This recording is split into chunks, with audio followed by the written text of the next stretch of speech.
Hello and welcome to the Movie Podcast. My name is Shahbaz, and of course, I'm joined by my two other tan gentlemen. You know, all tan from the sun, from the pool, from that LA life. Daniel and Anthony. Anthony and Daniel, how are you doing today? I'm doing well. Yeah, it's nice. I was a little confused. I'm like, hold on. Is he talking about us being the tan gentlemen? Yeah. That's nice. You guys look tanner. We do look tanner. Yeah, we definitely are tanner. Yeah. Danny Tanner. I came out darker from LA for sure. There's a point where I came out with more gold chains. You did. You did. More chest hair. Yeah. Yeah. You more did. chest hair. I don't know about that one, but yeah, you did.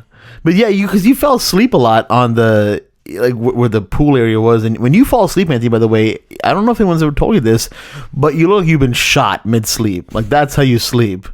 Like you look like someone surprised you. Dude, you were shot you dead to the world. Yeah, your mouth was open, and you were like, I had my hat over my face. What are you talking about? There was a point where you didn't, man. No, I did. No, there was a point where you didn't.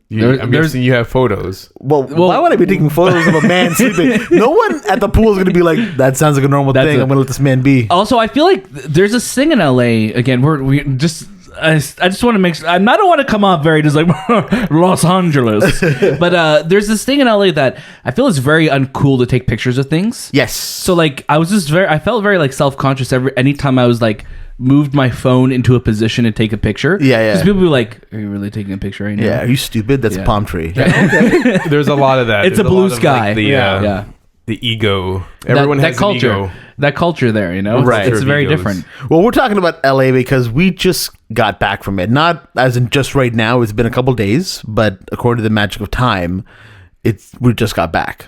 Is what I'll say. Sure. Yeah. I'll trust your word on that. I have to ask, from this trip, what was your favorite meal?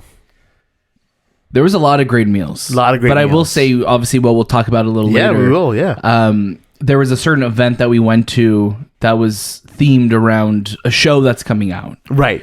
And there was a lot of really good food that was going around there. I was like having dreams about it this week because like there was this one magical plate that went around once. I never saw it again. Okay. But it was like these chicken skewers. Yes. And I had it once, and then they just disappeared. I didn't have it. Yeah. Yeah. I don't know where you went when it was Anthony and I had it. I'm like, oh my god. You went to the washroom. I might have gone to the bathroom. This was amazing, and then I just never saw it again. And then the next thing that came around, the next couple rounds was like vegan strawberry ice cream, which was also good. I didn't have that either. That also came around. I didn't have that either. Yeah, but you saw it looked like a drink though. I was holding because I remember you holding it. I just was. Daniel, your drink is so thick. Is that a daiquiri? I'm like, no, it looked like a yogurt. Yes, for sure. Wouldn't be surprised though in Los Angeles. Yes. How about you?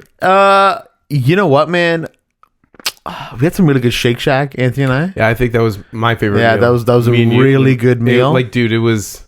Like, we don't have Shake Shack in Canada. No, we don't. There's no Shake Shack available. So when we have the opportunity to go to one, I'm always going to one. Yeah. And it always like hits the spot. And it was really, really good. And that's when you passed out afterwards when I was at the pool. True. Yes, that is true. It's true. No, I think at the event though there was this beef Wellington steak type thing that that sent me. That definitely sent me. So yes, what we're talking about here is we were at the Lord of the Rings, the Rings of Power Hollywood premiere.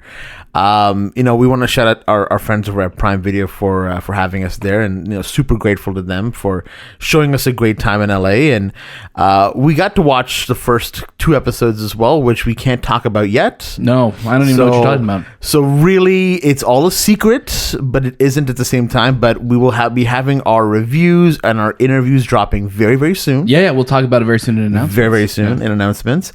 But let me first kick it off with our little spiel that we do. Remember that spiel? The spiel. I mean, what's the spiel? Man, the spiel, we're in LA now, man. We're in LA. As always. The spiel is so Toronto. It's just a Toronto spiel. Oh, that spiel. Yeah. As always. The show. As always. The You show catch part, a brand new episode of the Movie Podcast every single Monday, and watch out throughout the week for review episodes on all the latest movies in the series. Make sure to follow us at The Movie Podcast on Instagram, Twitter, TikTok, and Letterboxd. Don't forget to leave us a review on Apple Podcasts and Spotify. You can join our Discord as well. You can write into the show at hello@TheMoviePodcast.ca. You can check out our show notes for all those links and more. I'm going to do a quick little mailbag here.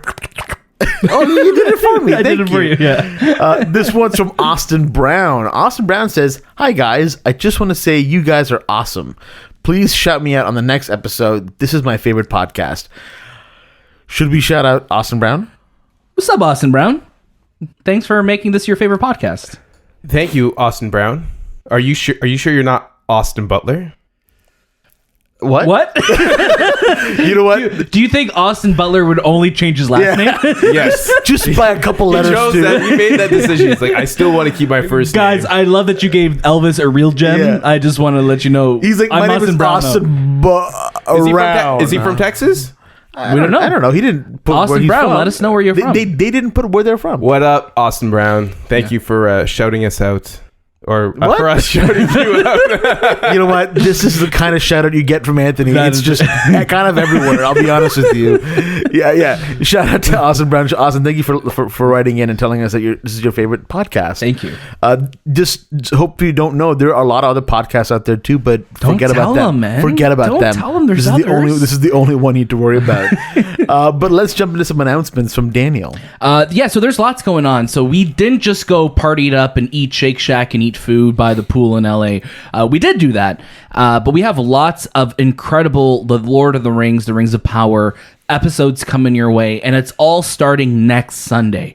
So next Sunday we're going to be having a kickoff. We're kicking off an interview series. So this is the first time we've kind of done something like this because we have so much interviews and episodes prepped from our time in LA at this premiere and with the cast of the show that we got to talk to. Starting Sunday, we'll have a new episode every single day leading up to our review on Wednesday. So expect part 1 of our interview series on Sunday, part 2 on Monday, part 3 on Tuesday, and then that will lead to a review on Wednesday at 10 a.m. Eastern Time, where you'll be able to hear our full thoughts on The Lord of the Rings of Power. Now, this week, we still have lots of Lord of the Rings, episodic things coming your way. We will have our social reactions coming out as well, too. So those are going to be dropping on the 23rd. So you can look forward to that. We'll have our posts and everything made for you to see. And then obviously we'll be teasing, these episodes to come because we got to talk to the majority of the cast members of the show. We're so excited to talk more about it, but until we can, stay tuned for that. Later this week, we also do have another special guest, not from The Lord of the Rings. We're a trio of special guests, so look forward to that on Friday on the Movie Podcast. So there's lots to look forward to, lots to be excited about. And then we have Fan Expo starting this week, and then we have TIFF starting in a couple weeks from now. So we're full steam ahead here. So you're saying we're going to be busy? Yeah. I love, again, we said in May, can't get busier than May. Can't get busier than June. July and August is going to be really quiet. I said that? I said that it was going to did. to be busy. And then Anthony's like, listen, Daniel, I've seen the future. And I see Shake Shack. I see you eating chicken fingers by the pool in LA. So while you guys were eating Shake Shack, I felt like there was a lot of, I guess parallels happening, or yes, especially like Shay and I waiting through customs and Anthony's chilling in the lounge. Yes. You guys were, going to visit Kith in LA, and I was just like, guys, you know what? I'm just going to chill here at the pool. Mm-hmm. And I was just chilling at the pool, people bringing me drinks and eating chicken fingers. I felt very important. Oh yeah. I felt very, very important. When we the little thing about Kith, it took us like at least 10 minutes to figure out how to get to get into the store. There's no entrance. There's an escalator that I guess we passed. Yeah. But that leads underground to like this parking lot that leads into Kith. I now realized, when we were walking down and I said, hey, I think we can walk through there. That would have been the entrance. It's like the room of requirement. It just shows up when you need it. Yeah, it feels like it's so weird. Yeah. You think? When we're from because I realized that was the garage went downstairs. And we never saw that family though could not figure out anything. Yeah, no offense to that family. Downstairs, and then they turned around. So I thought, oh shit, they want to go into Kith 2. They went downstairs to where it was and still walked away, and then came back downstairs and were like, "Oh, you guys were going to Kith." And then remember that girl thought that we worked there, and I was like, "Thank you." Yeah, she was so nice. She's like, "Hi, I just want to know where can I find this?" And Anthony and I are posted up. We look like we work at Kith. Yeah, as I actually had an ice cream in my hand.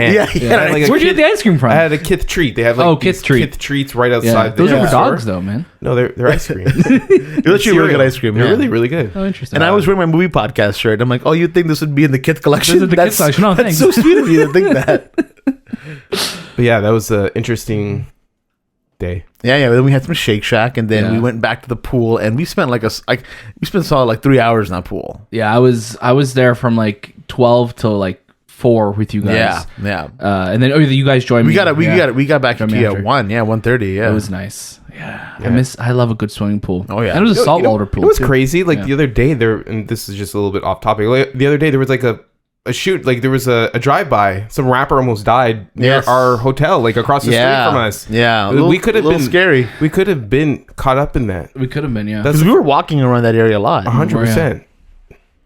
You never know. You never know. GTA, man. We got out. We got out right on time. I booked the flight to make sure we avoided.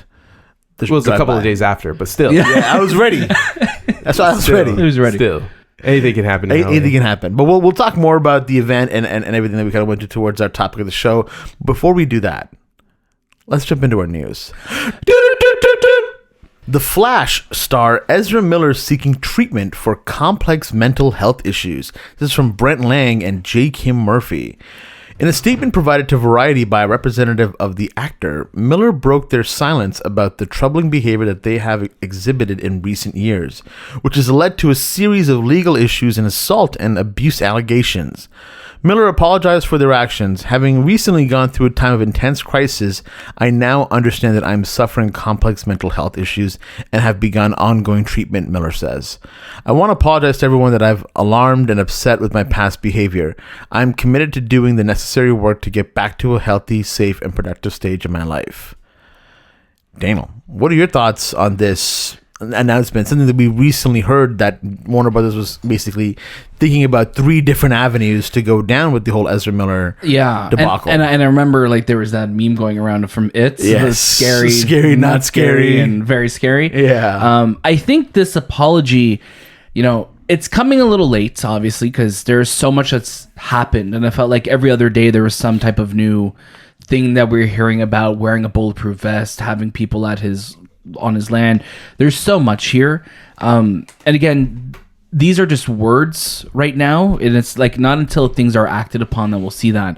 I think the issue with this, and again, we've spoken so much about this already, but I think the issue with this apology is that we knew this was one of the options. Yeah. So you're like, oh, they went with option 1. Yeah. You know what I mean? And I think when it came out, that's what we were kind of talking about. And I think that this would have maybe hit a little bit more if we didn't know this was just a PR option, one of the things that they were going through. You know what I mean? To kind of weigh their options for this. So, I mean, the release, and I feel bad for Andy Muschietti and the entire, team behind The Flash, because there's just so much attached. There's so much extra baggage now in this film. And, Warner Brothers isn't in the greatest spot right now with everything that's going with HBO Max, everything that's going on with Batgirl and Scooby-Doo and all the stuff that they're just removing from existence. I feel like this apology kind of came and went, and no one's really going to remember that he apologized.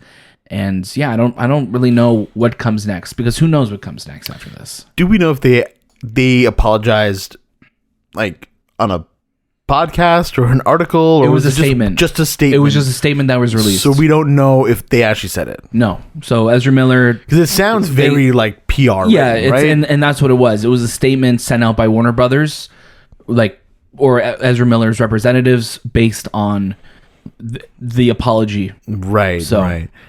Anthony, what about you? What are your thoughts on this? Yeah, for me, it just feels too orchestrated for me to believe in it. Mm-hmm.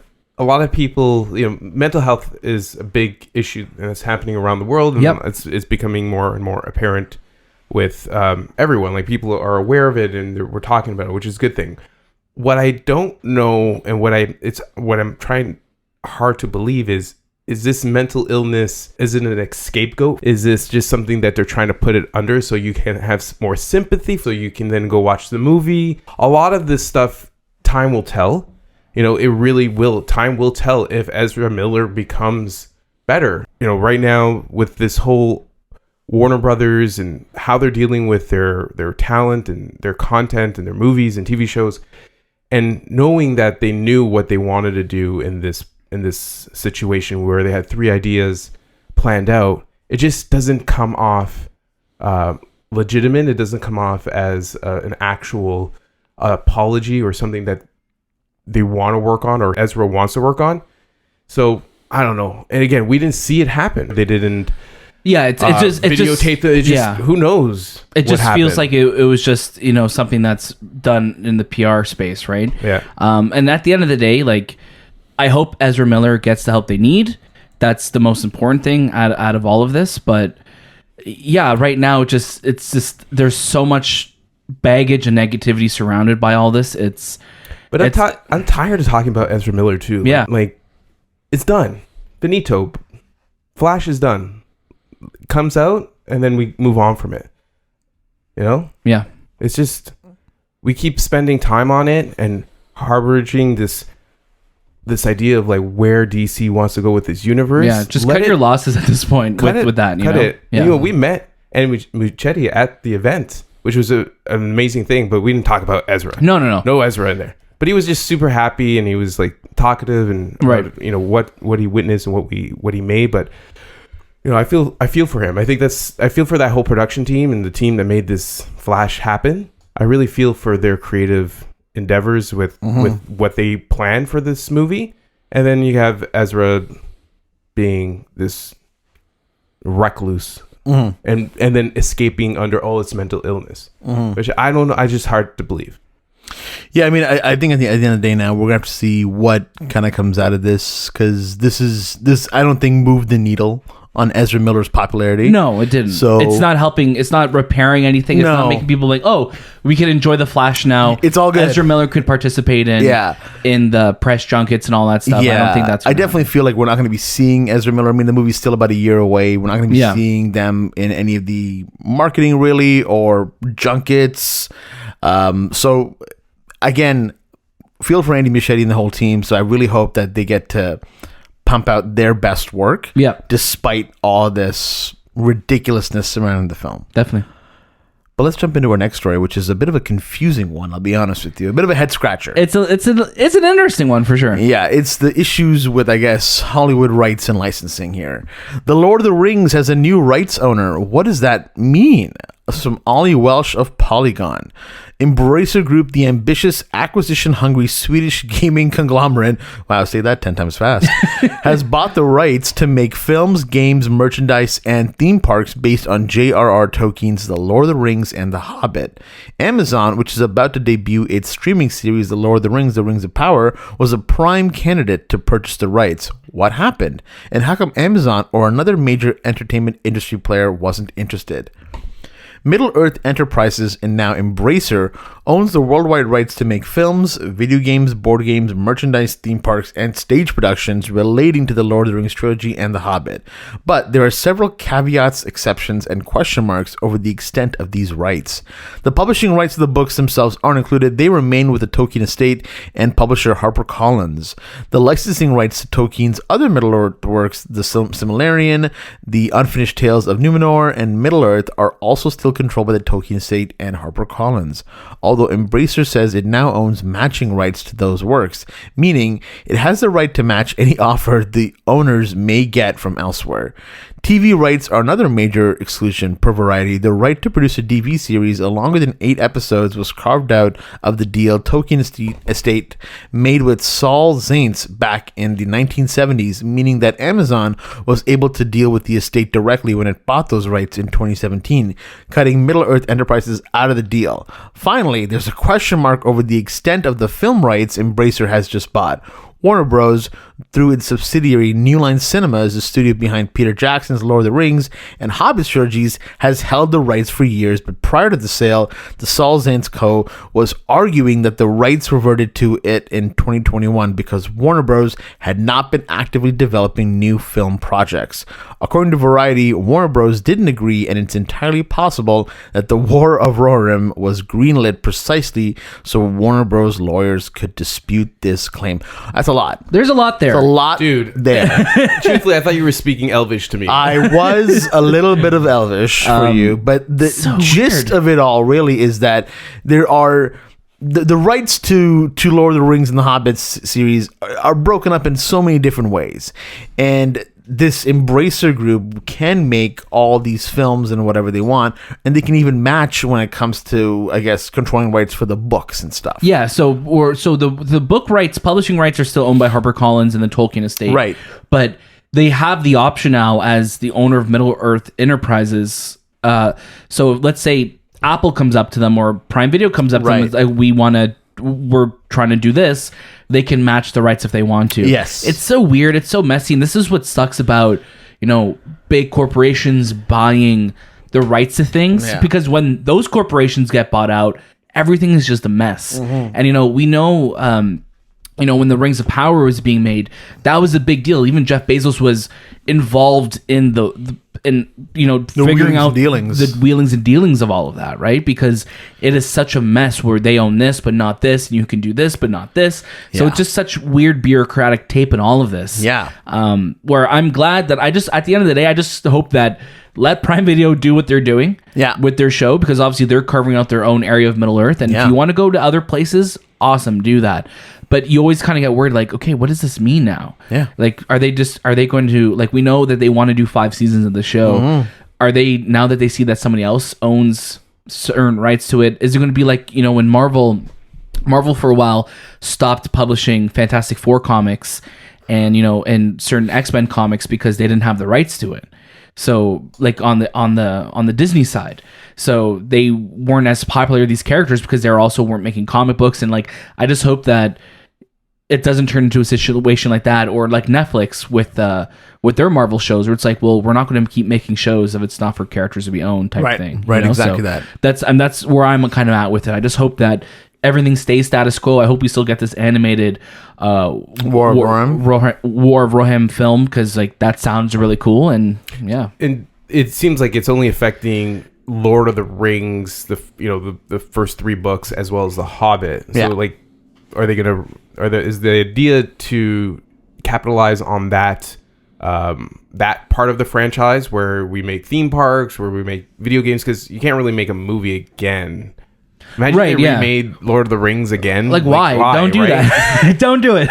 Or The Hobbit. Yeah. So it seems like I wouldn't mind like an amusement park where they really focus on the whole world of Lord of the Rings, or even a game, because it's been, I think we had Shadow of Mordor, Shadow of War. Now we have the Gollum game.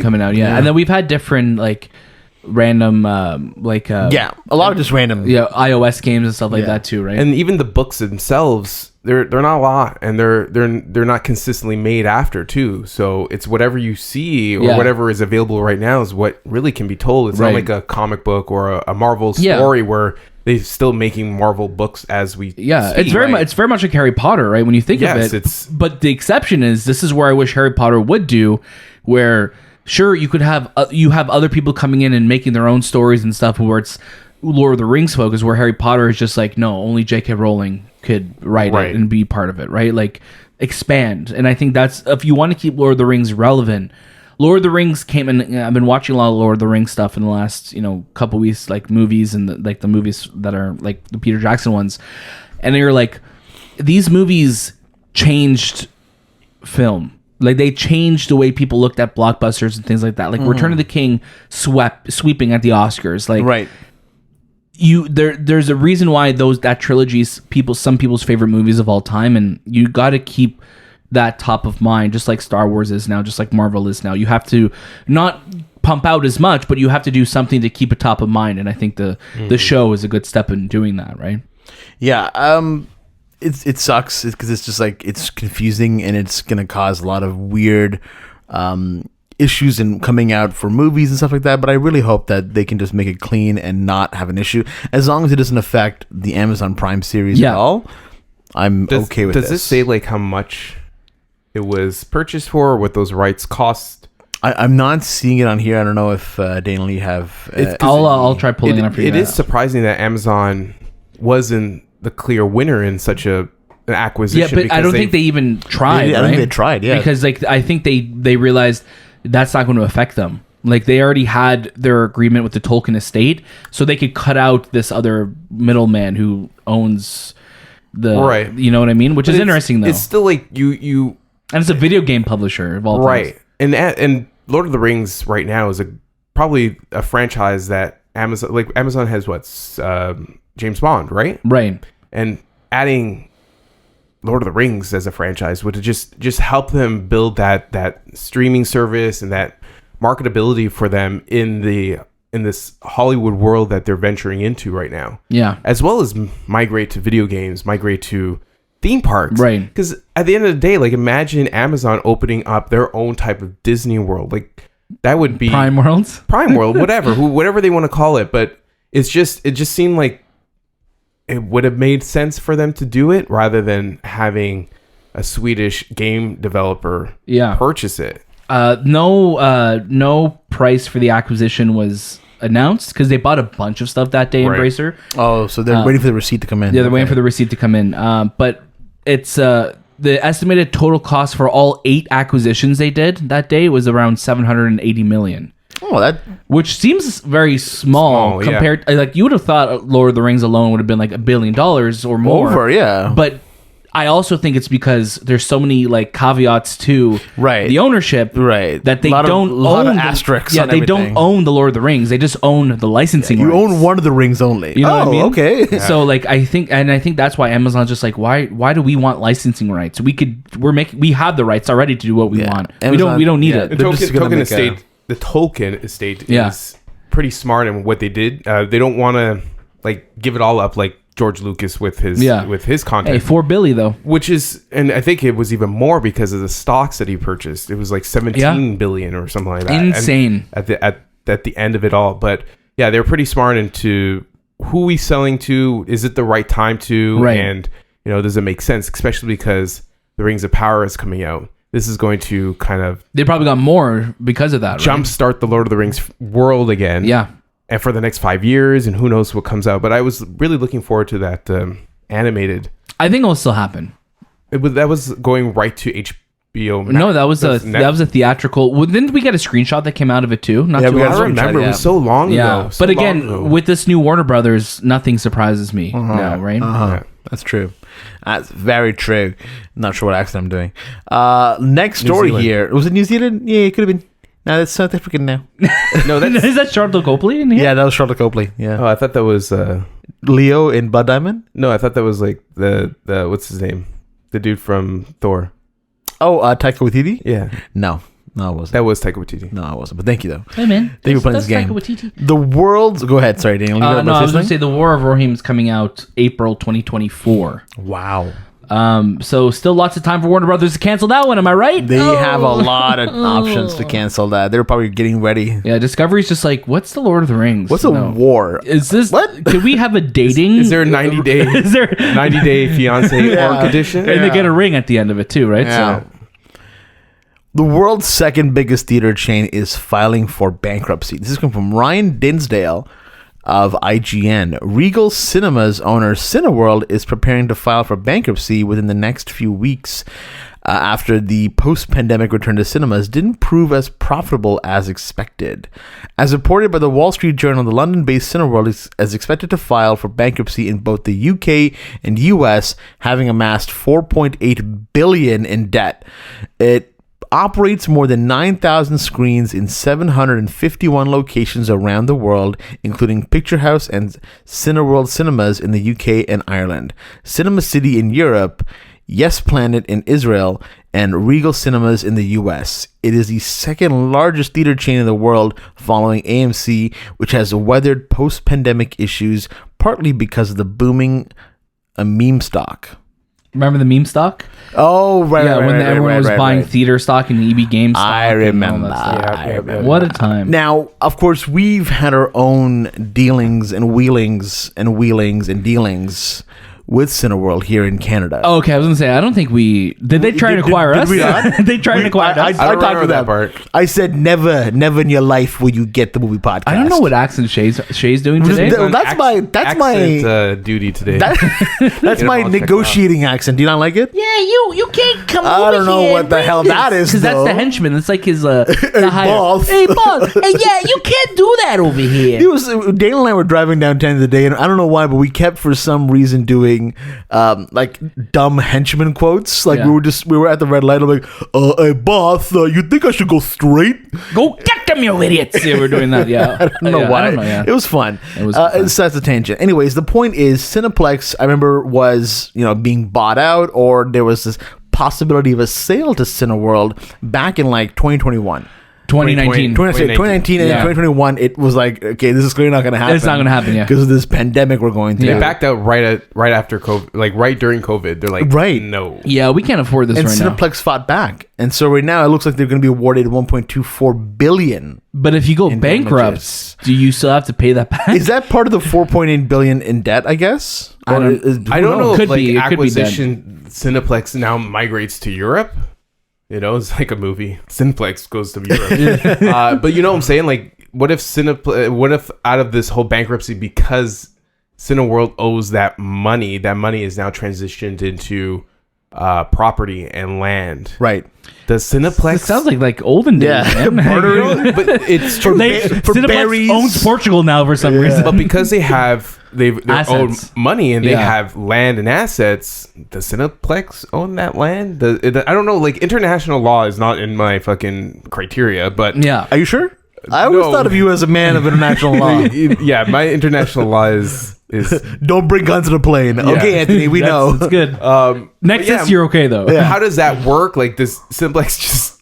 Was it just a win for the papers to say, hey, we actually won this 1.5 billion? I believe the way they have to settle it is that the daughter of Cineworld has to marry the son of Cineplex. Yeah, I think that's I believe that's how it goes. And then their child will be the new theater chain that will unite the nations of yes, all theaters and streaming will be all together at once. It's so weird. Again, I don't know what's going to happen with all of this, because again, this is just all make believe numbers for now. Yeah. At the end of the day, all that matters is the people behind this, the people that this will affect, the humans who are working for these companies, and we hope that they still have work, they still have jobs, and they still have income coming in for them. I feel like everything will be fine, in the sense that, like, whenever most companies declare bankruptcy, they end up just for some reason just all getting swept under the rug.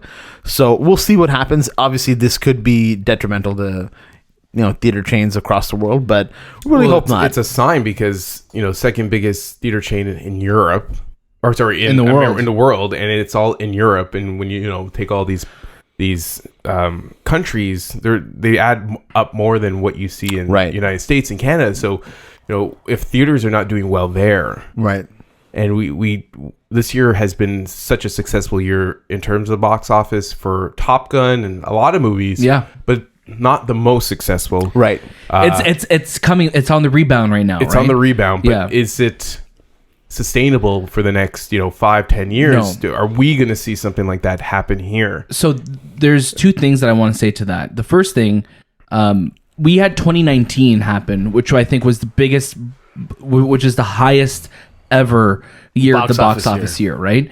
We had multiple, I think like every movie that year made $1 billion at the box office. Right. So, and then to have 2020 happen and have such a spring back the other way, all that shit affects stocks and all of that, right? And at the end of the day, it's shitty that, companies don't really look at the pandemic as like, well, we're low in money, what can we do to change that? We're like, yeah, but there's a pandemic, everyone's losing money. Where stockholders are very like, no, we're gonna back out, we're gonna cash out, do whatever. And then that's how these companies start like faulting and going under. Right. And then we had the whole meme stock happen, which shot up which wasn't that's not a lasting revenue for people, right? No. That was just something that people were making a lot of money fast on stuff and then backing out of it. It was really to teach hedge fund managers a lesson on rich people dealing with their you know what I'm saying? It was exactly. But it was a movement, which is it was a huge movement, yeah. And we have 17 movies coming out, I think, based on it. Yeah, it's true. But I was going to ask you guys,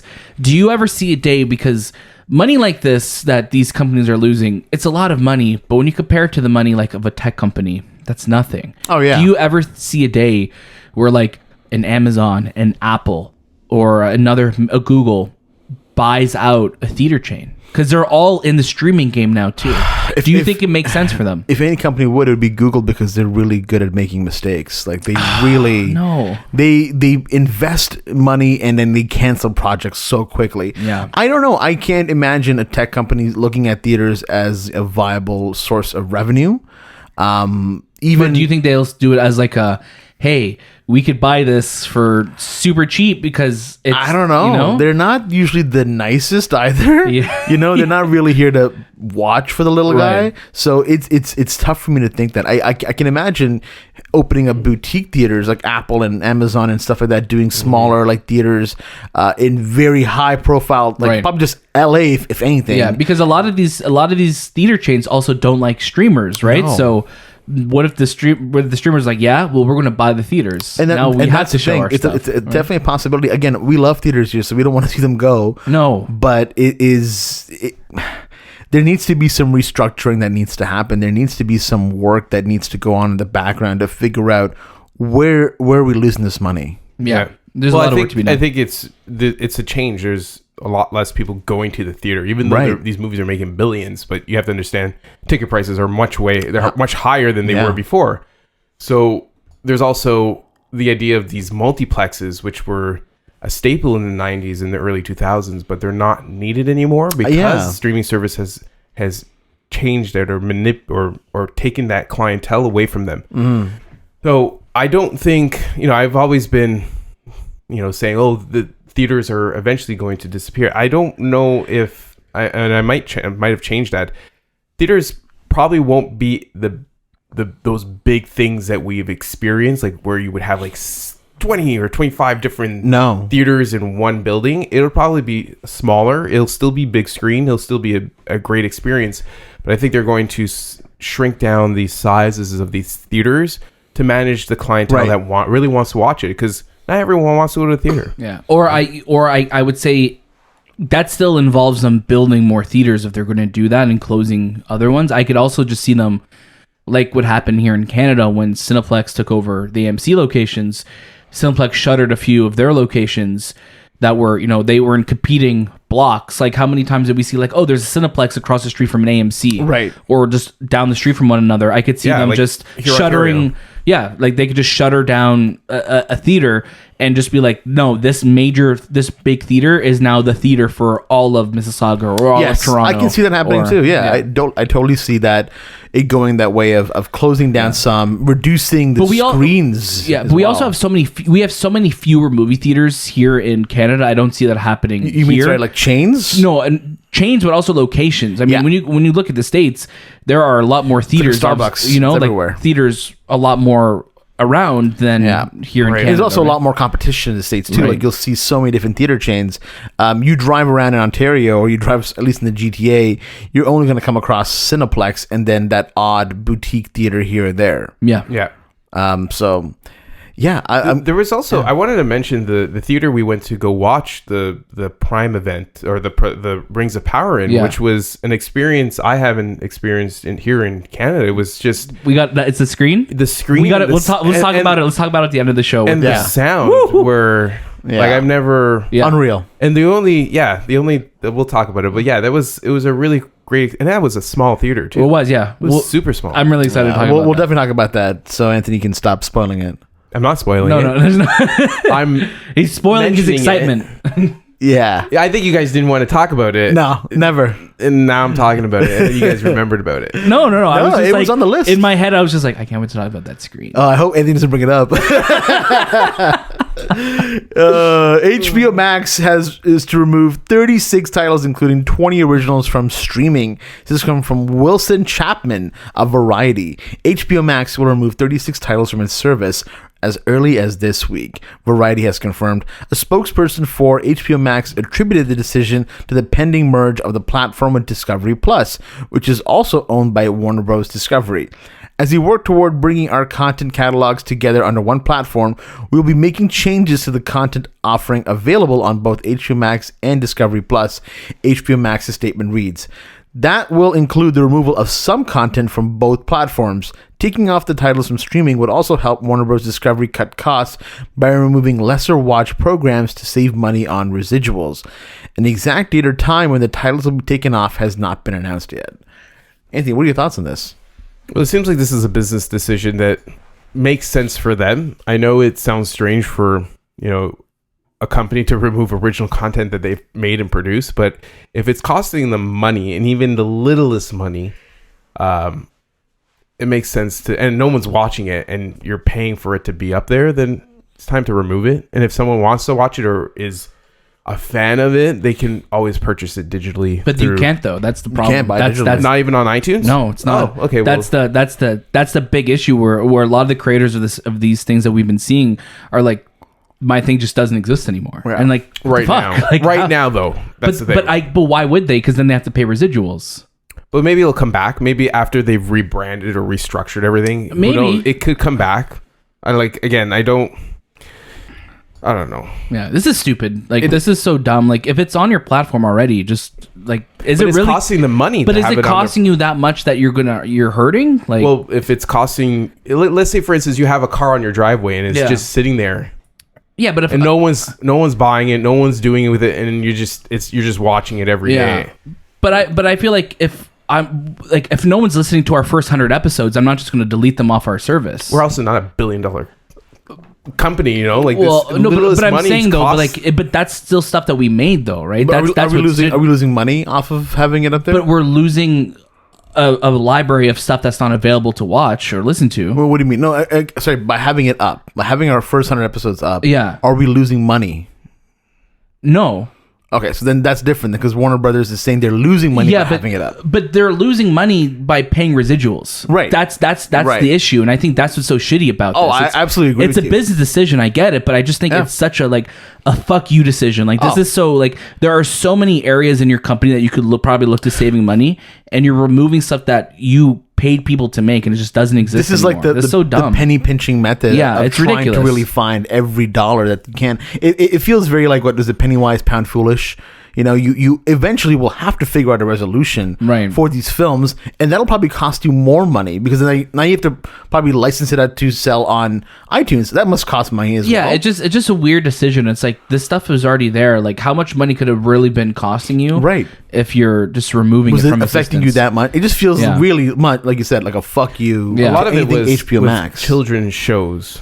Yeah, which is, I mean, I swear, kids watch streaming more now than anything else. Yeah, and it feels like this is going to just start happening more and more now, right? Where things are just going to be plucked off of streaming services. Sesame Street's gone, right? A bunch of Sesame Street episodes are gone, and I just think, like, even just to the preservation of that, right? Wow. Like, just to let's preserve the history and the legacy of this content or these episodes.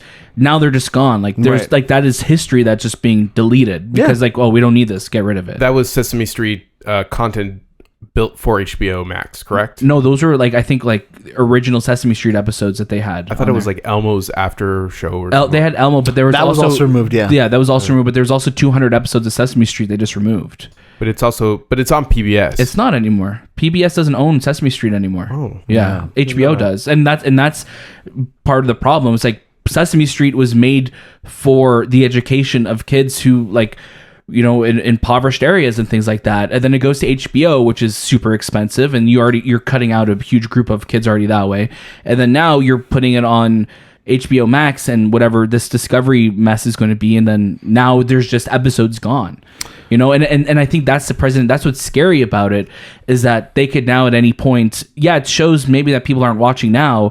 But what happens if it is bigger stuff down the road, or things that we don't want to carry this on our platform anymore, and we'll get rid of it? That's what's really scary about this, because then these things just won't exist anywhere else because they're owning it, and we won't. They're gone see to the ether. Yeah, we won't see it anymore. Who's the enemy now? Is it corporations? Is it these companies that we love so much that are actually, you know?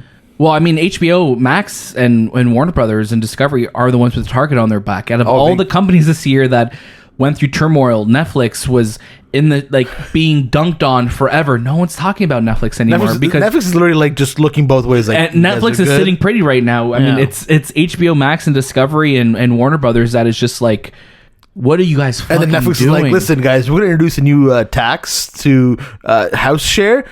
Fuck you again, Netflix. And that's what they're going to do. And then HBO Max is like, oh yeah, we're also just killing your family. Like, oh, okay. I can't wait for the Sesame Street episode about all this, because this is going to be really educational. Well, they probably won't air it because they won't show it, right? They'll probably just have it up for one day, then cut it. Yeah, and that's what's scary. And then we, just recently too. Again, I know it's going to come back, but like Disney Plus took Avatar off. Disney Plus took Avatar off of streaming. Yeah. Because it's being re-released in theaters. Yeah. Which I'm like, sure, but it's like, what a weird thing to do, though. It's already on there, and you're taking it off. It's like going back into the vault. It's like hiding it. Like it's literally like hiding into your house and took your physical copy. Yeah, I mean, we're getting to that apparently. You know what I mean? And that's what's... And again, it sucks because we're such advocates for owning digital media, and we also do love our physical media, and we know the importance of both.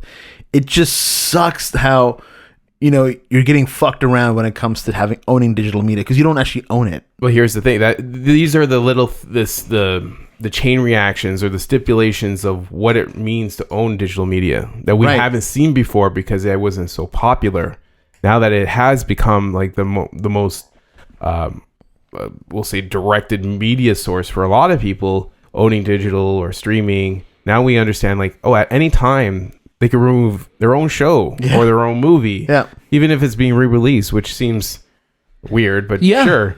But you're still paying, and it's like, well, eventually they will have this sort of like repercussions because people are going to be like, I don't want to be part of your streaming service when you're just removing things off, or taking things away. It's just, and especially if I paid for it, and that's the thing, right? It's like, at the end of the day, even if it was shows and movies that people weren't looking at, it's like, it's still something that people did make, and it's like proud of, hopefully. And it's like, now that's just gone. They don't have it. And we were seeing a bunch of like tweets too from different creators saying like, we had to beg our streamer or whoever, our company, for copies to our own show, like to have an actual copy of the finished ones, because if they ever go under, if they're ever removed from the platform, it's like it just didn't exist. And there's so much lost media. And I love watching those videos on YouTube where people are like, here's this show that used to be on and now it's just gone and it doesn't exist anywhere. And it's like, this is all that's left are these tape recordings that people had or stuff like that, right? It's just so weird. For any filmmakers out there, especially now, it's really important to have your own copy. I think if it's in your contract or however you work it, if you're creating your own piece of work, you need to have your own demand your copy. Get it or do not do it, because eventually, like at any point, they can remove it and you don't have that work anymore. Yeah, it's like it's scary. Almost like friggin' Inception. Like you dreamt of something that happened, but it really didn't. I'm curious if Adil and Bilal have a copy of Batgirl for themselves at least. I wouldn't be surprised if they don't, because the way that probably happened was probably very fast, and they probably just hovered over the delete button and just went. Or there's probably super major like security things that kind of come into play with that kind of stuff, locks the machine down. And do you think we'll ever see that movie leak? No, I honestly don't. Not the way it all happens. It's not like a Deadpool thing where it's like this movie was canceled and then here's the test footage that we made, because this was before Deadpool even shot a frame. It was just test footage they were making. It's like this. I don't think we'll ever see anything of Batgirl. I think it all depends on the people. Like if there's a huge movement in regards to it, then it will eventually come out. Yeah, I think that's how it happens. It's sucky. Like we have to go through these like marches or like these marches, these protests to get this stuff out. But that's the only way these corporations, will do it. When it affects their business and their money, especially when you're targeting that area, they will then kneel. But I don't. This is new regime at Warner Brothers now. This is a different regime at Warner Brothers, and I don't think they're like, no, we made this decision, we're sticking by it. Fuck you. I think that's their. But I think that's them. I mean, clearly they don't care about bad publicity, because we're getting new shit from them every single day like this, of removing stuff, deleting this, not doing this. It's like they don't care. They're like, we're trying to get our shit in order now, and it's like, well, they don't care how many people they squish in the process. They don't. They really don't, and that's the unfortunate part, right? Like this is just, it's just numbers now. It's just all the numbers. It is all in numbers, yeah. And it affects the creativity of your work too, because it's like, well, I'm not going to spend too much time on this scene because I know it's just about numbers. It's not about the creative process or the algorithm making this we'll say Lord of the Rings, the Rings of Power, something spectacular like that. It's going to just be this wish-wash, and people, if they don't say anything, they'll keep pumping it out. Pumping it out. There's just so much of that around. I know. Let's get into the box office. Cha-ching! Top Gun Maverick. I feel like we've been talking about this movie all summer, baby. All summer long. Summer of Maverick. Summertime. It has taken down the Avengers in an Infinity War scenario. is the 6th highest grossing movie in domestic box office history. They snapped Thanos in half. They ran their planes into him and destroyed him. There you go. Yeah. See, they took down the Avengers in it. Top Gun took down them in an Infinity War scenario. Yeah, so they did, man. They showed up. Oh man, bring me my hammer. That's funny. That's awesome to see. This movie's going to keep crushing it. It is also going to be available very soon on digital and physical media, but I still imagine it killing it in theaters for some reason. Like, I don't know who's watching it anymore, but kudos to you. I keep checking the ticket on the Cineplex app to see different show times, and there's always seat spot for it. Yeah, there's always people buying seats for it. Yeah, there's a conspiracy out there. Maybe Top it's Guns. the Scientology. Maybe Scientologists out there. They're all coming back. They're all coming out of the woodworks and buying the tickets. Could be for good old Tom. Good old Tommy C. Good old because Tom. If Tom makes money, they make Rich makes money. So it's just cycling the money. That's all it is. Oh, perfect. Dragon Ball Super Superhero opens to a super 20.1 million, and it might be even higher. The numbers haven't fully come in yet, and this is going to be setting a record for an anime opening. I never in my days did I think we'd see Dragon Ball open at 20.1. I know the last couple films did well as well, but there has been a resurgence in Dragon Ball fame. I know that Anthony, you and I don't know, Daniel, did you really watch Dragon Ball? I watched a little bit of it growing. I'm not nothing too I wasn't addicted to it, but I did watch whenever it was on. Right. Yeah. I used to own the toys. I would go to the store all the time. Toys, everything. Yeah. I have the Japanese DVDs. I have the Blu-rays. I have everything. Yeah. Yeah. You're definitely more of a fan than I am, but yes. But yeah, it's just I think they got past that. Every the episodes where it's just powering up, they passed that idea. Yes. It's just now it's pretty action packed, and there is a little bit more story to it. But yeah, this story I think takes place. I'm not too sure, but I know it takes place with Gohan, and I think his dad and Vegeta are off world. Maybe during Super he was there. But I would love to watch it because I haven't had the opportunity to watch it. But it looks fantastic. The art, everything looks great. Animation style, fantastic. It's crazy because this is not a movie that we've really been seeing advertisements for or marketing for. But you have a fan base that's just so loyal to it that they're going to show up, and they made this the number one movie in North America. Unreal. It's amazing to see that. I know we were looking for it here. We're like, who's doing I think it's Disney here. Yeah, who's doing the screenings here. But yeah, I'm looking forward to watching it. However it comes, and I know it's dubbed in English too, so we have the original voice. Do you prefer subs or dubs?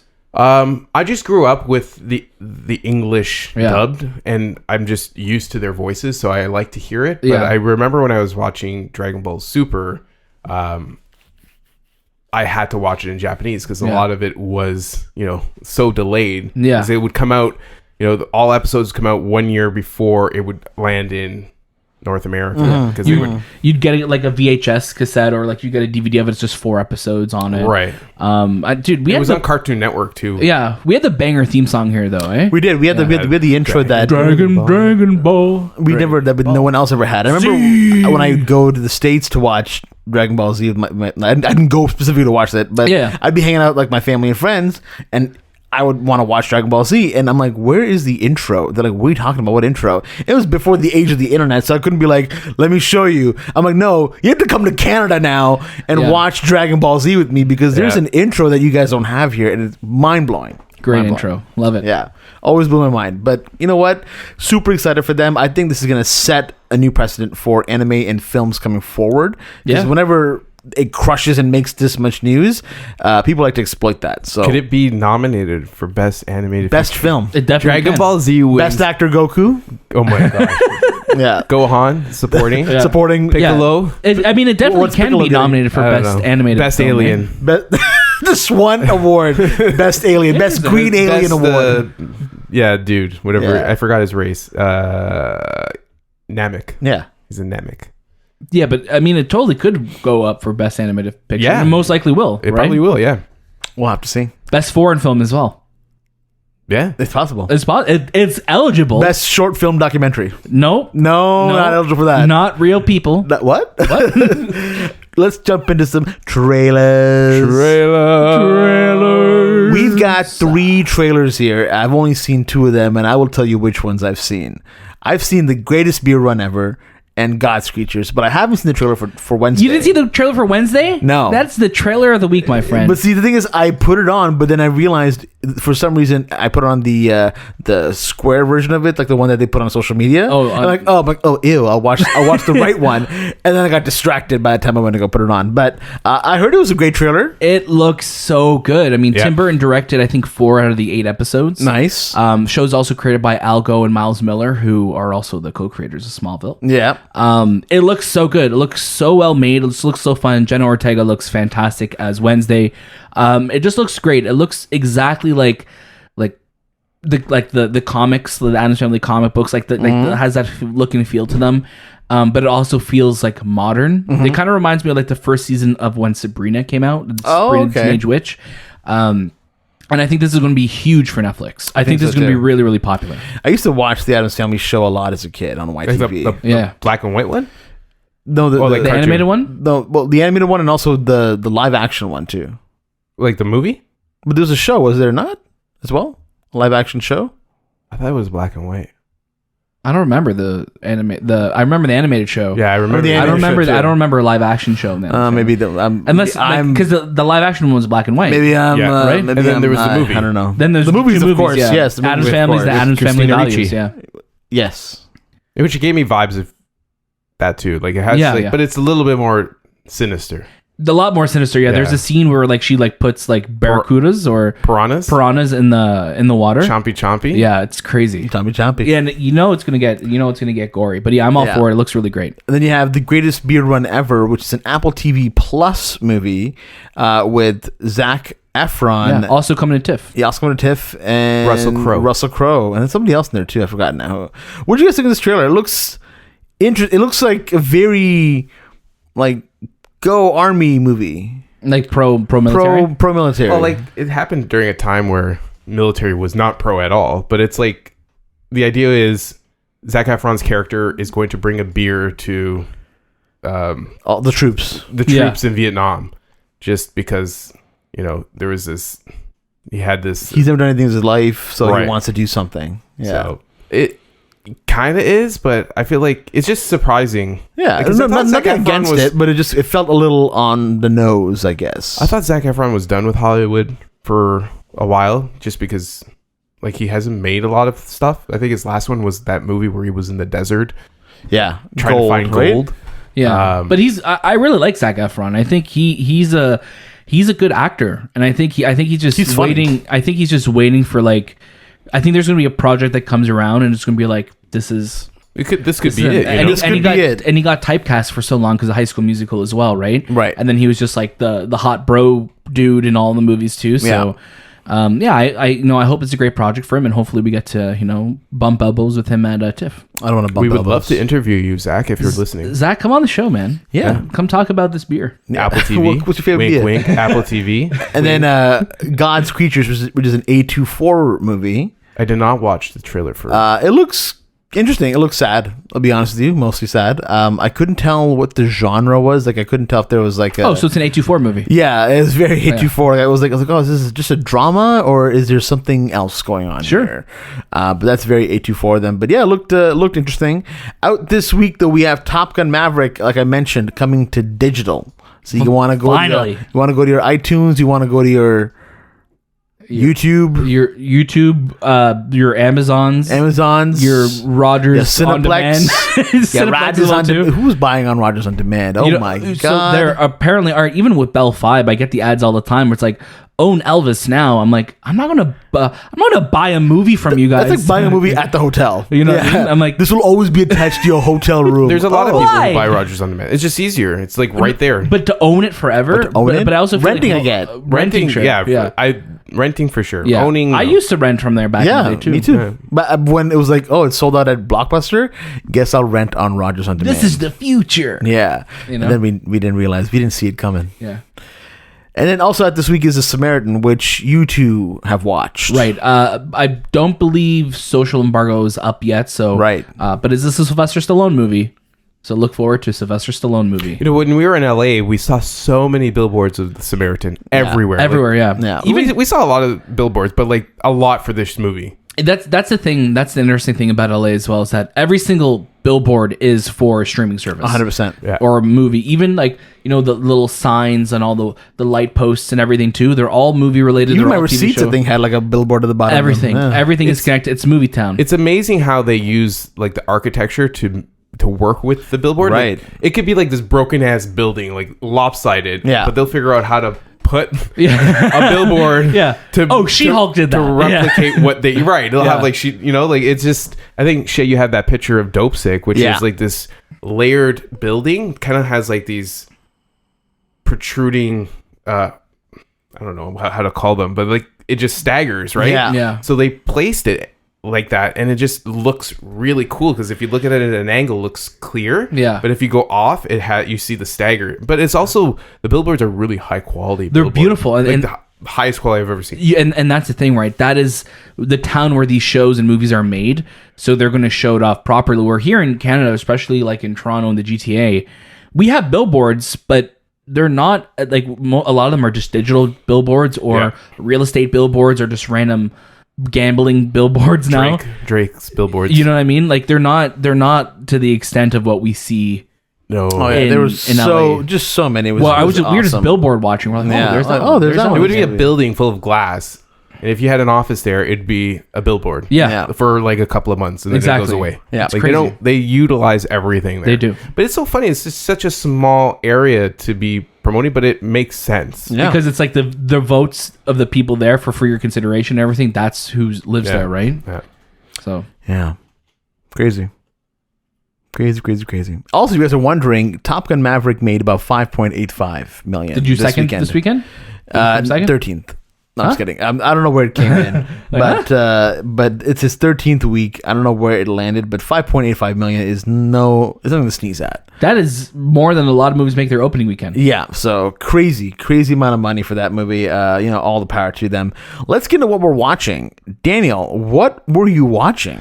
So there's been a lot of stuff that I've watched over the last 2 weeks. A lot of stuff we have reviews out for now. Mm-hmm. A lot of stuff we can't talk about, but I will talk about The Hobbit, An Unexpected Journey, which, again, I've been in a very Middle-earth mood, and I haven't watched the Hobbit trilogy since theaters. And even with An Unexpected Journey and Desolation of Smaug, the last time I watched them was before Battle of the Five Armies came out in 2014. Mm-hmm. So it's been a while. First time watching Unexpected Journey's extended edition. It's not as different as like the original trilogy's extended editions are, where there's a lot more, at least in this first one, but definitely scenes I noticed, I'm like, I don't remember that, but I think being removed from the original trilogy longer now and not having this anticipation of this is following up one of the greatest trilogies of all time, I did enjoy my watch a lot more this time, and I always liked the first two movies in the Hobbit trilogy. The last one, the Battle of Five Armies, I have only seen once in theaters, and I don't remember liking it. Mm-hmm. But it was nice being back in that world and, recognizing names, because I'd just been, Googling a lot. I've been like the One Ring website and just like kind of diving like, oh, this is this person, this is this person, this is this lineage. Right. So like just kind of learning about all of that. But I enjoyed my watch of it. I'm excited to go through the rest of them to see how they hold up. And then I watched, which we spoke about before, A League of Their Own, which is another Prime Video original series. Fantastic show. I think Abby Jacobson is, so funny in the show, and the entire cast is great. Really, really great show. And I think what it does so well is that it's not trying to redo the 1992 film, which is one of my favorite movies, mm-hmm. and I watch it all the time growing up. It's carving out its own space, and it's telling the stories that should have been told, but weren't mm-hmm. back then. So it was a really great show. So if you have Prime Video, I definitely recommend checking it out. Awesome. Anthony, what about yourself? This week I watched quite a bit. Like being in LA, whenever you had a break, you kind of like jump to the TV, and there'd be like Twister or Once Upon a Time in Hollywood. And I think Once Upon a Time in Hollywood was the biggest film I saw while I was away, because it would play every day. I think I watched it like 3 times, but mm-hmm. I never fully watched it. 3 times, that's 24 hours right there. It's almost like I would get like different segments while we were just taking or getting ready to go somewhere else. So yeah, Once Upon a Time in Hollywood was a big one. I also watched Parallel Mothers on the plane, which is a film I really wanted to watch when it came out back in, I believe, like 2021. Stars Penelope Cruz. Is about like two moms who have babies at the same time, and they kind of have like this relationship, but then there's a lot of things that happen after. Yeah, she was nominated for an Oscar for that too this year, right? I feel like she was. Was she nominated for 2 Oscars? Oscars. Yes, she was. What's an Oscar? She was, and it was actually a Pedro Almodovar film. Which funny, when we went to the Oscar. Museum, the Oscar Museum, he had his own little exhibit there, which was really, really cool. What else did I watch? Watched Westworld, finished up on Westworld. Okay season. There were a lot of like, whoa, this is going to be great, but then pretty anticlimactic ending. I don't know if there's going to be another season after this. We'll see. Watch Mike. We can't talk about Mike. But we can. Can we? Yeah. Can we? The embargo was the 19th. Was it? Mike. We could talk about Mike. You guys watch Mike, right? Yeah. We did watch Mike. Mike. What can I say about Mike? I like Mike. Mike. So Mike is the story of Mike Tyson. It's a Hulu series done by Greg Gillespie. Craig Gillespie. So it's very similar to his style of directing and pacing and all that. I think my biggest complaint with Mike is the stories are so short, and I felt like there should have been given more time to evolving like this man. Like they're 30-minute episodes, and they revolve around a theme. Like every episode would be like love or desire or monster. So they kind of represent a part of his personality. But I felt like it was just so too fast-paced. I really wanted to dive into Mike Tyson as a person. It also, I don't know if the art style or the directing style for this show just feels sometimes comical, and I was looking for more of a serious tone to his character. Right. It almost has like this fun-loving feel to it, but there are dark points, and there's a lot of dark points to it, but it just doesn't blend in. I really was looking for a real big not spectacle, but really big dramatic portion to Mike Tyson. I also felt the production value for it wasn't there, especially for his fights. They felt like they were in a closed off room. Like, this is Mike Tyson. He's fighting in these arenas, and I know this is just the way they went, but it just made it feel small scale, and I felt like this whole series felt small scale for such a big ego and big character. But overall, I still enjoyed watching it. I still enjoyed his stories, and I still enjoyed the performances and all that, but I just wish it was much bigger than what we got. For me, I personally loved it. I love the fact that it was shorter, because sometimes I find that a lot of shows can get self-indulgent when they go to 40, 50-minute points. The stories that I kind of got in these 30 minutes, I felt like were enough for me to kind of move on to the next episode, and it allowed me to kind of power through them. And I did like the tone of it, and I know that the tone can be a little bit jarring for some people, but that element of comedy kind of at least alleviated a lot of the stress that the show was kind of building at certain points. Now, I love the way it's filmed and shot as well. And I even like Trevante Rhodes. Like, he's really good. Trevante Rhodes is great. Yeah. He's really good as Mike Tyson in the show. And Mike Tyson is not a figure that, they're trying to show in a positive light here. They're really showing just like everything about it. And you kind of make your own decisions as you're watching it. Yeah. But yeah, I actually really did like it. I didn't think I was going to fall in love with the show, but after I watched it, I was like, damn, this is actually really good. It really hit me. Yeah, it's no pun intended. So we saw the first 5 episodes. Yeah. So we haven't seen the full series yet. No. It's 8 episodes, the whole series. Yes. So yeah, it's a good series. Really I think Trevante Rhodes is great. I think for me, I love the younger Tyson, BJ Minor. He was really good too. He was really, really good. Yeah. They casted both great people to play these characters. They did. Especially for adult Tyson. Yeah. And Russell Hornsby as Don King is great as well too.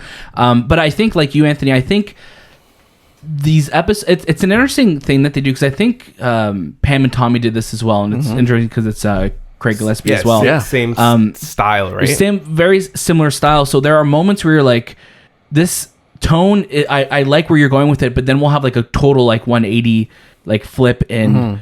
Now we're like dealing with domestic abuse, and it's like you're trying to root for like Seth Rogen's character, like in Pam and Tommy, but then he releases a sex tape of people, and you're like, well, no, fuck you, man. Yeah. So like I think that's where Craig Gillespie does a great job with dealing with like these morally ambiguous characters. Obviously, we've seen Pam and Tommy, and then we've seen Cruella, and then we saw Tanya with Tanya Harding. But this show also does something really weird with like it feels like they stop for commercial break. Yes. You know what I mean? Yeah. Or just cuts to black. You're just like, oh, is this like supposed to be a commercial? But like it's a streaming show, so it's like that. Those are always like those weird hard stops for me. Yeah. And because the show is only 30 minutes, I think there could have been more. I think it could have expanded a lot more. Again, we saw 3 episodes to go, so I'm curious to see where it goes. But overall, it's a really great watch, and I think Trevante Rhodes is great as Mike Tyson. Russell's great as Don King, and like you said too, Anthony. I think when you see like the boxing matches, they do feel very just small. Where I think it's because when you think of something like The Fighter, like those were full-on boxing matches that they were recreating, where these were just like kind of glimpses. Right. And it felt like the boxing was always in the background, where this was more about the character and what was going on in the world, right? Yeah. Well, maybe with the Jamie Foxx movie, show whatever that is, if that ever comes, we'll dive more into like the actual boxing side, because I love boxing and I love boxing films. I wish we got more of that in the show, but I still think the show's kind of carving out its own little, telling of Mike Tyson, and I think episode 5 especially kind of flips the script a little bit, and I think that's one of the strongest episodes, because that's where we're dealing with the domestic abuse, and it switches who is telling the story, which I thought was a very important decision they did in that. This is a show that you will go to your phone either during or watch or after to like learn more about, to look it up. Right? Like, oh, when did this happen? Or I thought you were going to say this is a film you'll be on your phone for. But like it's like a lot of like history that you want to know about, because you see it. Like there is the interview with the CP24 interview. CP24 interview. There is also the Barbara Streisand interview with Barbara Walters. Barbara Walters with why is Barbara Streisand interviewing Mike Tyson with Mike Tyson and Robin Givens? Let's do this movie together. So that was actually captured, so you could watch these things and kind of like compare it, right? Compare them. Yeah. It's funny how they did the CP24 one though. They flipped the age and the timing of it. They made it seem like he was so much younger. I'm like, that was like 5 years ago. Like, that was not long ago. Like that was current Tyson. That was Tyson right now. It's funny, but very very. Yeah, look that up. CP24 Mike Tyson interview. Yeah, and you'll know what I'm talking about. Anything else you watched? I put on Wyatt Earp. So while I was at the Academy, and when you're at this exhibit, there's these big giant screens, and they're playing all these movies, and I was watching a lot of them, and I'm like, man, I haven't seen any of these movies, and I need to really focus on the past. It's really important. Yeah. So I go on Netflix and I'm trying to find like older movies, and there's not a lot. So I'm like, I'm in for a Western right now. So I see Wyatt Earp on there, and I'm like, okay, let me put this on. It's a fucking 3 hour and 10-minute movie. It's a very long movie, and it's about Wyatt Earp, who's like this legendary lawman, real person. Right. We watched it in high school. That's where I watched it. I think we watched it like the whole week. That's a whole week kind of. Yeah, that's a whole week, definitely. Stars Kevin Costner, Gene Hackman, Dennis Quaid, Michael Madison. It's even like Catherine O'Hara's in it. It's a huge cast. And it just chronicles the life of Wyatt Earp. And this is one of those movies where you're like, oh, I want to learn more about this guy. Who is he? He was a lawman, and he was also like a dude who was a lawman, but also not a lawman. He took the law into his own hand. I'm a lawman, but he also like lived to his 80s, and he died in Los Angeles of all places, where this guy was. And it reminded me where a hotel was, I believe. Almost. It reminded me of Red Dead, because it's taking place during the time of when cowboys are ceasing to exist, at 1800 late 1800s, late 1800s. So you see these like places, and you're like, man, if you go to Los Angeles or San Francisco, it looks so different, right? But it just feels that part. And for this guy to like then go to Alaska to do the gold rush, and then go to LA, and that's where he passed, and to even live to 80 and being the work, doing the work he did to survive that long is just surprising. So interesting story, very long story, slower paced. Yeah. Did you watch Tombstone? I did not watch. That was the next one I was going to watch. Because it's same. I did look up Tombstone, the actual place in Arizona, and it's very like it's this flat land and it feels very cowboyish. So if you are a listener from Tombstone, please chime in, let us know. If you're a Wyatt Earp fan, Tombstone and Wyatt Earp.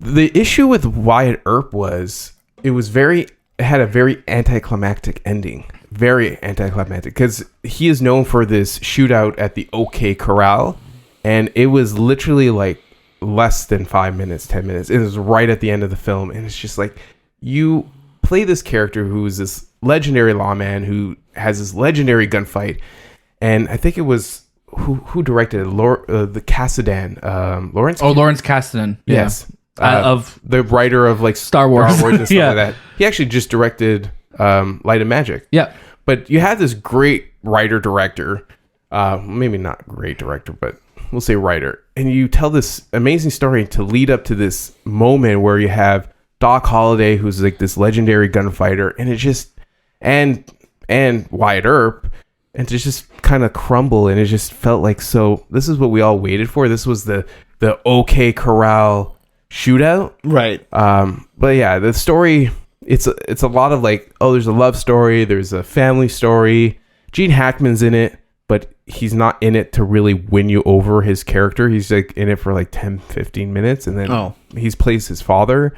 But I felt the acting from Kevin Costner was horrible. Oh, yeah, it was really, really bad. I felt like he was emotionless. Mm-hmm. He had like he was just reading lines at points. It's crazy that it's not great. They Tombstone came out in 93, and then Wyatt Earp came out in 94. Yeah. And it's like a movie dealing with the same characters. Yes. And Tombstone is just wildly more loved. Yeah. Right. I haven't watched Tombstone. I think like this story really goes like there's Kevin Costner playing like young Wyatt Earp, which is funny. So it's just how they de-aged him back in 94 and what they did, but they really chronicled that story. Ray Liotta was playing like a 17-year-old kid in Goodfellas. Like they didn't care in the 90s. They're like, no, we're just gonna put like, we'll make his hair fall down, or like we won't give him a mustache. 100%. We'll put him in like younger style clothes, and that was the way they got away with it. But overall, like I enjoyed it, and now I know I can say I watched it, and even though there were some really bad parts, I still think like I want to really go down this road of watching older films that I haven't watched. Even I tried to find like films from the 50s and 60s on the streaming services, hard finding them, right? And they're just so hard to find. You should like I want to watch. I think in the last 20 years I'm good for sure, and probably some earlier ones. I want to watch every single Best Picture winner from like the very beginning of the Oscars, just to find. I feel like we've watched like a big majority of them, especially the more modern ones. But I've always wanted to do that in the IMDb top 250. Yeah, those are the two lists that I've kind of always wanted to go through. I remember making a list back, I want to say 2 days ago, 4 or 5 years ago. It's in my notes this somewhere. Moment. Look, 85 films you need to see. Yeah, and I have it here. I think is Wyatt Earp on there? Well, Martin Scorsese's 85 films. There's also other ones I have on here, but it's like Born on the 4th of July, Cape Fear, Citizen Kane. Like I haven't watched Citizen Kane, and I know that sounds funny because coming from like a guy Citizen Kane who loves films or who makes movies. I know of it. I feel like I've seen enough of it to not see it. I saw it once in class, in my film class. Even on the plane ride home, I tried to watch Cat on a Hot Tin Roof. Cat on a Hot Tin Roof. But I couldn't watch it because I couldn't understand what the hell they were saying. Yeah. There was no subtitles. Tennessee Williams. They were all like mumbling shit. I'm like, how the fuck did these guys watch in theaters and understand like, oh, this is Paul Newman and Elizabeth Taylor, and like I just couldn't. I had to stop it because I'm like, I need to understand what they're saying. Yeah. And there's no subtitles. There's no subtitles. I'm like, what the fuck? Anyways, yeah, I'm trying to go down that route. So every week, gestures in Italian. I did buy that pin. You didn't? I did. Okay, good. Good. But every week I'll have a new old film that I haven't seen that I've watched. It's a good thing to commit to. Wow. I regret going to you about what you're watching now. Wow, that was so long. You took all the time that we had. The audience loves me. Okay, man. I think they appreciated learning about the journey that you got to watch that. Yeah. No, I don't think they did. It was all based on that the exhibit the Academy Museum and just like if you ever find yourself in LA, go to the first of all, how'd you get there? go to the Academy Awards Museum, because like that's one of the things that we were on limited time because we were flying out that day, but it like I could have easily spent like 5 hours in there just we could have reading so everything much and time. It's pretty cool. I was taking pictures of things to read later. I was like, I don't have time to read this. I'm going to walk past you right now. But for myself, I watched Mike and give my opinion on that. I put on the Lord of the Rings, The Fellowship of the Ring Extended Edition, and I actually finished it last night, so that was great. We also watched Echoes on Netflix. Echoes, yeah, I didn't. We had our interview with Michelle Monaghan while we were in LA. Just one of her though. Yeah. I really enjoyed Echoes as a show. I won't go too much into it because I don't want to avoid spoilers. Yeah. What I will say is I wish it was an episode shorter, and I wish the ending was completely different. Yeah, yeah. I think the ending is interesting because it feels more sinister and like opens things up for a second season. Yeah. Where I think the show could have just been a really great 6 limited episodes. Series, yeah. Where now it's like 7 episodes where it stumbles on the ending. Yeah. But it is a show that I will recommend to people to watch. 100%. Like this is a show that just go on the journey. Don't watch a trailer. Yeah. Don't read a synopsis. Just go into it. Yeah, same ways. I'd say go watch Echoes and let us know what you think if we're on the same page as us about how many. Do you echo our opinion or not? Oh shit! But on the plane though, I did rewatch Chungking Express, which is one of my favorite films by Kar-Wai Wong. And, has young Tony Leung in there. He's such a handsome man. He's a very handsome man. Yeah, very, very. He's just, and I love this movie because every time I watch this movie, I get joy out of it. Like, there's just this happiness that I get. So when I was on the plane, we were going to LA and I watched it, I was like feeling so happy. I'm like, not only am I going to LA, but this movie just giving me such joy. So, it was great to revisit that. And I wish it was easier to watch that film because it's only available Criterion. So, I think the physical run of it has stopped completely. So yeah, but it's on. You can get it on iTunes as well. No, I think you can now. Yeah. Yes, I'll have to double check. But that was what we're watching. Let's talk about our experience in LA. Let's talk about what we did, why we went there. So we went to go cover the Lord of the Rings, The Rings of Power premiere in LA, and we got to do the junket for some of the actors in the show. Pretty much, I'd say a majority of the actors and actresses in the show. Yeah, there was only a few that we didn't get to. Yeah. And again, it's nature of the business. Like we got to we got to go into 3 different interview rooms. There were people that we spoke to that other people didn't talk to. Yeah. So, I'm really excited. As we've been building kind of all of our assets and everything that we're going to start on Sunday with part 1 of our interview series. It's so cool that we have so many people from one project, right, that we get to talk about it, and not just that, different areas of it. So like we're going to be talking to like a showrunner, an executive producer, and then some of the cast, and then some more of the cast. Like there's a lot. And then we already have our interview with Dylan Smith, who plays Largo Brandyfoot, fellow Canadian, who is so loved by that cast. 100%. I'm excited for everyone to hear our interviews because people were just like, Dylan's like the life of the party. They love him. So it was really cool. And I think just for our show, it was a really incredible experience to be there. Absolutely. I mean, getting to talk to people in person is such a different beat to kind of work with, because I kept waiting for them to buffer a little bit. I'm like, hold on. Did you hear what I said? I'm like, yeah, we're right across from you. So that was great. But it was also interesting because you got to have a lot more of these jokes and more natural conversations and also in-person junkets feel so much longer than the online ones that we do. Because there's literally no, when it comes to like interviewing people, when you're on the timer of being like on Zoom, you're kind of always waiting for like the responses, and people kind of go on a little bit longer because they're seeing you on a screen, but they're not like interacting with you in person, right? So a lot of what they're talking about you could react to right in that moment, and it's not lost in the bandwidth. You know what I mean? It is natural. It's in the moment. So there's this energy that's like we are right now. Like we always say, like our best episodes are when we are together in the room, right? Like I'm looking at you like in the eyes right now, and like this is how it was, and you're reacting right away. Anthony's closing his eyes now. He doesn't like me staring at him. But it was such a cool experience, and then I think like just the team at JPI as well too, who phenomenal, who, like holds the junkets. It's like NASA. They're well-oiled machine. Like you just say, okay, yeah, they're gonna go here, they're gonna go there. Like they are putting on a full-scale production all the time, and it's really mind-blowing. Yeah. It was very cool to see how they did it, and again, the opportunity was fantastic. Getting to just kind of be a part of that. I felt so much more connected to the industry that we're in, and I'm super grateful to it. Anthony, what were your thoughts on it?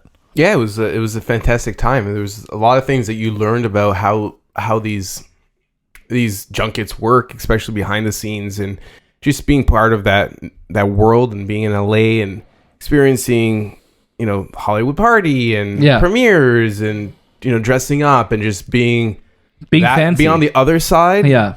Of it is just it's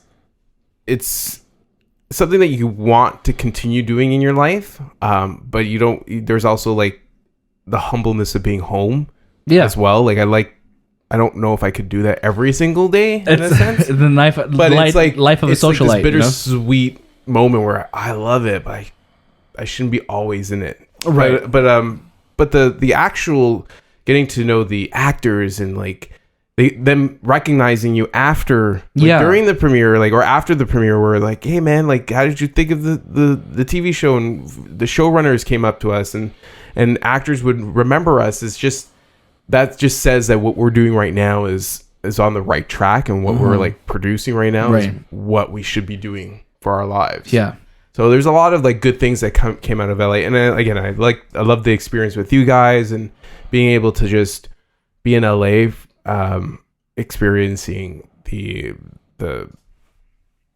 Oscar Museum, going to eat tacos, and that first meal that we had though, when we got there, because it was our first meal. Delicious. It was our first meal in I think like almost 18 hours. But it was so good. It was it was generally a really good meal. Yeah, very good. You guys had the tacos. I had the quesadilla. Yeah, with queso, and it was just oh man, that was delicious. Oh man, it was so Air good. Canada ran out of food. They ran out of food and snacks and everything. It's just like. I know. I'm like, I was so hungry. I'm like, can I? Like, what do you have? They're like, we have a beef sandwich. I'm like, that sounds good to me.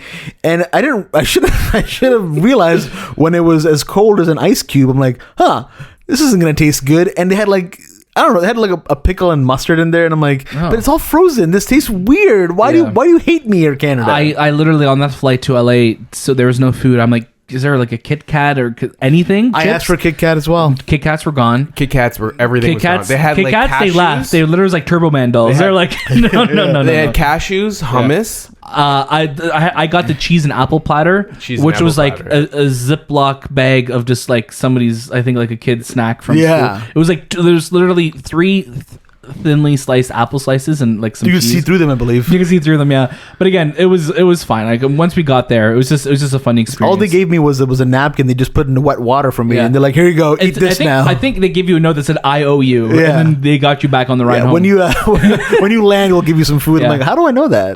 But going to the premiere, so like the junket was all fun and games, and then like it was a great experience, and it was great being there with like fellow Canadian press as well. Yeah, too. we had a lot of awesome people. Yeah, we got a lot of awesome people that we got to hang out with and become closer with. And then going to the premiere, we first of all, it looks beautiful. It's at Culver Studios. It looks gorgeous, and we're walking the red carpet. We go inside the theater, and it's like here's a billion boxes of popcorn, and everything is. It's not just bags of popcorn. It's like in these black boxes with I think it was real silver, with like detailing of like the Lord of the Rings, the Rings of Power, and then you get your boxes of candy and your drinks and whatever, and you just have it, and you go into the theater, and then I was hearing like rumblings. I'm like, oh yeah, we're watching it in 8K, and I was like, how are we gonna watch it in 8K? Like what projector? Yeah. And then we go in there, and the screens are what I've always wanted to experience. It's a bunch of mini LED panels that build a screen. And I think as soon as we walked in there, I'm like, are the lights, like, it's so bright and vivid. Like the blacks are black on the screen, the brights, like the high spot, everything is even across the board. Yeah. So when you're watching it, you are just like mesmerized of how bright and vivid and just engrossing the screen is. Yeah. And I think like that's what we just kept talking about. Just the screen looks amazing. The show looked incredible on there. Yeah, the sound for me was the sound really like pierced through me. Yeah, they did stab you a couple times. Yes, we sat on the. Did we mention that we sat? We sat in the front row. Front row. Yeah. So it was like you know what is it? Clockwork Orange, where they had the eyes, and like vivid imagery just thrown in your face. That's how it felt when you're sitting that close to such a high resolution screen. There were times where I had to like bend down and stretch out my neck because my neck was like. But the seats were really comfortable. The seats were really comfortable, and even being front row, like the front row, I feel like in theaters here is a lot more egregious. Here, at least, like I'm looking up, but it's not like. It's not I could look to the side. I can at least see what's happening. You know what I mean? You know, one thing I wish I was able to do, and you know, we got to go outside and be part of that studio, but like that studio is very famous for a lot of things. Like Gone with the Wind was filmed there, so I would love to go back one day and actually experience, take a tour of it, and get a tour of like this historic building, because Culver Studios is it's huge. It's huge. It has like a lot of film history towards it as well. But yeah, like everything that we got out of that screening was so unexpected. You know, I didn't know what to expect. I thought we were all like 800 people, I think, were invited to this premiere. I'm like, are we all gonna watch it? And like, where are they gonna put all 800 people in one screen? So we're all separated, rooms, but it was really, really cool. Really enjoyed it, really. And we also got the showrunners to show up at our theater. Yeah, I don't know who else showed up in the other theaters, but probably cast and other ones. But they just talked about their love of making this film, and then they recognized us because that's the benefit of being front row, is that as soon as they saw us, they're like, "Oh, hey guys!" Yeah, Platter was like, "Hey, hello!" We're like, "Okay, hi." Hey, what's up, man? Thanks for making the show. Yeah, it's a really cool moments, especially for us who we're just new to this. Like, it's only been 3 years, and we started this as like our first Hollywood premiere. First Hollywood premiere. Yeah. And when we started this, like, I know these guys, this was their goal. For me, was just... And he's like, look, I want to talk about movies. I want to talk about Wyatt Earp. If I show up, I show up. If I don't... But here we are, like 3 years later, to be invited to these things and just to experience and connect with like all the Amazon people and our Prime reps and our just the Canadian entertainment world that we are now a part of. That's pretty cool. It's cool. Such nice people, like especially our Canadian press. Like shout out to like... we had Morgan Hoffman, Mariska Fernandez, Brock, Calum, like Mose from CTV Montreal. Prosecco. What a lovely man. Yeah, he is. He's so funny. A lot of great people in this industry, and you know, that's what kind of made us feel so much more welcome. So huge shout out to them. Yeah, shout out to them. And then shout out to Prime Video Canada. Oh, love Prime Video. My favorite. Dude, Bezos was at this. Apparently Bezos was at this party. Bezos was there. Now the problem is I was really drunk at this after party, so I saw a lot of bald men. Every bald man was. And I was like, "Is that Bezos?" And then I'd have Dana be like, "Shit, that's a tree." Oh, okay, cool. Michael B. Jordan was there. We didn't see him, but Cynthia Erivo was there as well too. We didn't see her. Bear McCreary, who's the we had a chance composer, to talk to him, who again, like the soundtrack is out for the show, and I've been listening to it nonstop. It is phenomenal. And then as someone who adores film soundtracks, I know you guys do too, but as to speak for myself, like someone who like constantly listens to the Lord of the Rings soundtrack, this is like up there with what Howard Shore has done. And Howard Shore did do the theme song for the show. The first 8 tracks on this soundtrack, by the way, are just phenomenal. It's unreal. I've been doing my evening walks and runs, and I just have the soundtrack on. Yeah, it's phenomenal. Are you being chased by orcs? Feels like it is. That's how I get faster. But it's funny because we spoke to Bear McCreary at the after party, and we're like, hey man, like listen, we're just such big fans of your work, and we're so excited for God of War. And he's like, oh man, like you're not ready for Ragnarok. And I'm just like, okay, I'm gonna start crying. He took a sword and plunged it through us. I think it was the Leviathan axe. He did, yes. But no, it was just cool, and I think what being at that after party, obviously there was a crazy drone show that happens. Oh my God! Head over to our Instagrams to see that. We got our portraits taken. Walking into this after party, they had each character's portrait, which was shot fantastically, and it showcases like just the realness of their character.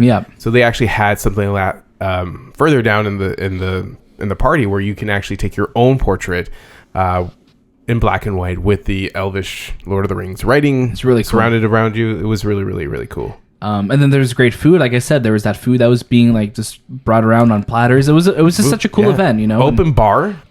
Shay knows all about it. Oh man, that's the only time I'll ever drink. Really, is an open bar. Well, who wouldn't? Yeah, but I'm just saying, like I don't normally ever drink, and then you say it's free, and I'm like, well, put it inside. Shay had like liquid courage. Shay had liquid courage. I knew that this is not something that we get to go to often. So I'm like, gentlemen, follow me. I was taking you guys we had Andy Machete just kind of hanging out. I'm like, hey, Andy.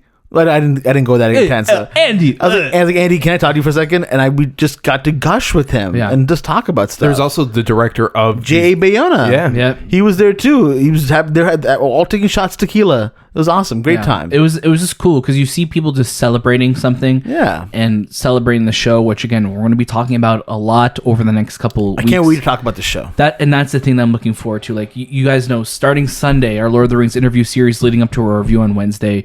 There's so much to talk about. There's so much more that we want to say, but we cannot say yet. But this is going to be a show that I think we'll be talking about for a very long time. I agree. Yeah. Amazing time in LA. And I'm really again, I think at the end of it, thank you again to our friends at Prime Video Canada for making it happen for us, for inviting us to be part of it. And I'm hoping that we get to do it down the road again and bring you more fun LA stories, you know? Yeah, for sure. Well, it was a great time. And again, stay tuned for all of our Lord of the Rings of Power coverage. This is one of the most anticipated shows. This is Amazon's biggest show. So you better believe that we're going to come correct with giving you all the information that we possibly can about just how much fun we had with it. Also, a most expensive show ever made. So no pressure at all. Show ever made. As always, you can catch a brand new episode of The Movie Podcast every single Monday and watch out throughout the week for our review episodes on all the latest movies and series. Make sure to follow us at The Movie Podcast on Instagram, Twitter, TikTok, and Letterboxd. Don't forget to leave us a review on Apple Podcasts and Spotify and join our Discord and write into the show at hello@TheMoviePodcast.ca. Our show notes has all that information. Again, the Rings of Power coverage will be dropping next Sunday. We're going to be leading up with a lot of cool stuff, a lot of cool videos, a lot of cool audio sound bites and stuff. That was this time with The Movie Podcast. And we'll see you next.